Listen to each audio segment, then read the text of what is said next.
Folks, welcome to Hate to Be Grilling. Now tonight we're gonna sit here in the kitchen. We're gonna make some cheesy beef enchiladas. So look really good, easy, simple, my kind of meal. Let's get started.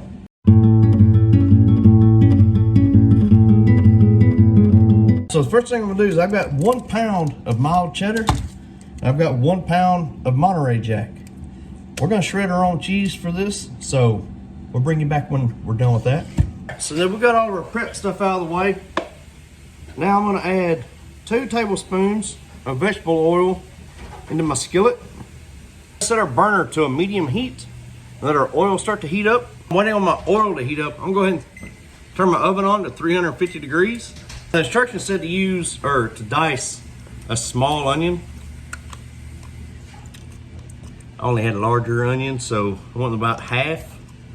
So we're gonna get our oil or our diced onion into our skillet. And we're gonna saute this for about 5 minutes.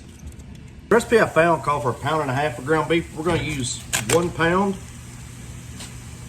We're gonna add it into the skillet, and then we're just gonna cook our ground beef, breaking it up until it is cooked through. All right, so now our beef is cooked. I drained as much grease out of it as I can. Now we're gonna add 1 packet of taco seasoning. Whatever brand of taco seasoning you want, but cook it as per instructions on the packet. Now, if you were using the 1.5 pounds of ground beef, you would want to go with 2 packets of taco seasoning. But we're gonna cook this, like I said, as per the instructions. And then when we're ready for the next step, I'll bring you back. Now that we've cooked our ground beef as per the instructions on the taco seasoning packet, I'm gonna turn my heat off. Now I took a 20-ounce can of red enchilada sauce. You can kind of divvy that out, but I'm gonna pour about 4 ounces worth of that enchilada sauce into my skillet.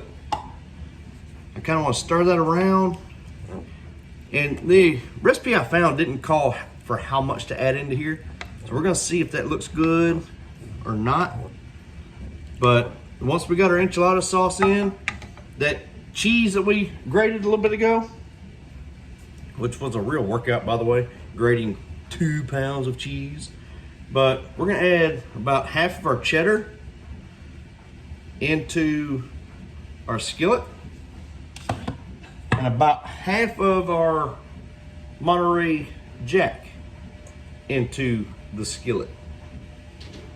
Once you got it mixed in there or added in, then we're just gonna stir it around, get everything nice and incorporated. And I do think I'm gonna add a couple more ounces of our enchilada sauce. Look at that cheesy goodness there. Now you know why they call it cheesy beef enchiladas. All right, now we're gonna take a 9x13 baking dish. I'm gonna spray the inside of it with some canola oil. I've got my tortilla laid out here. I'm gonna take me a few scoops of our cheesy beef mixture here, add into the center of our tortilla. And then we're just gonna roll this up like so. We're going to put it seam side down into our 9x13 baking dish. All right, so I had enough to fill up 2 baking pans, sheets. So what I'm gonna do now is I'm gonna come in over the top of each one with our enchilada sauce. Just kind of pour it over the top here. Work out better if I didn't bang the bottom on the pan, huh? So we're just gonna top our enchiladas. All right, now that we got our enchilada sauce, we're gonna come back with the rest of that cheese. We're gonna sprinkle that cheese all along the top of our enchiladas. Now, the recipe did not specify exactly how much to use, like for mixing in with the enchiladas. So I'm gonna leave that up to you. You just kind of eyeball it, what you like. What we're gonna do with our cheddar here. Sorry, I had a brain freeze there. We're gonna come back over the top of it with our Monterey Jack.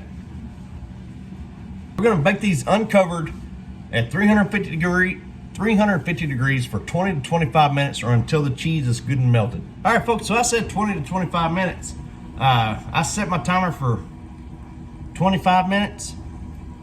It took about 8 minutes for my cheese to get good and melted and my sides to start getting good and bubbly. So I went ahead and pulled them. We're gonna let them cool for just a moment. Sorry about the dryer, but we're gonna let these cool slightly and then we're gonna garnish the top.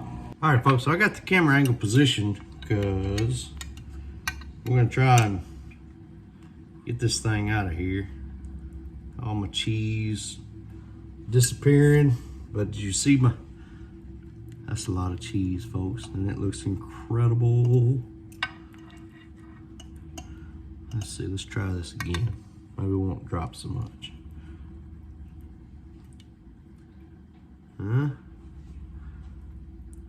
Now, I've got me 2 of these enchiladas here on my plate. So what I'm gonna do, come over the top with just a little bit of green onion, followed by a little bit of cilantro. There we go. On mine, I'm gonna throw just a little bit of something extra on it. So come in over the top. I am gonna come over the top of this with some good old sour cream. So here we go with that all important taste test here.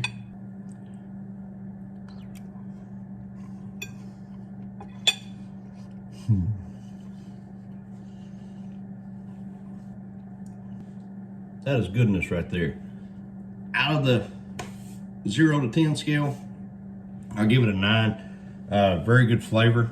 I wish I would have filled them a little thicker, a little more, but very good flavor. Adding the jalapeno on top if you want that little bit of kick, great idea.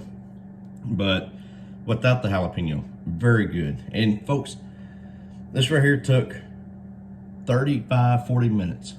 I mean, the longest part of this was shredding the cheese. So I mean, to make it even quicker, we could have bought shredded cheese. Very good flavor, quick, easy meal, and it is very cheesy, but I like it. So y'all please give us one a try. Let me know what you think. Y'all please like, subscribe, and we'll see y'all later.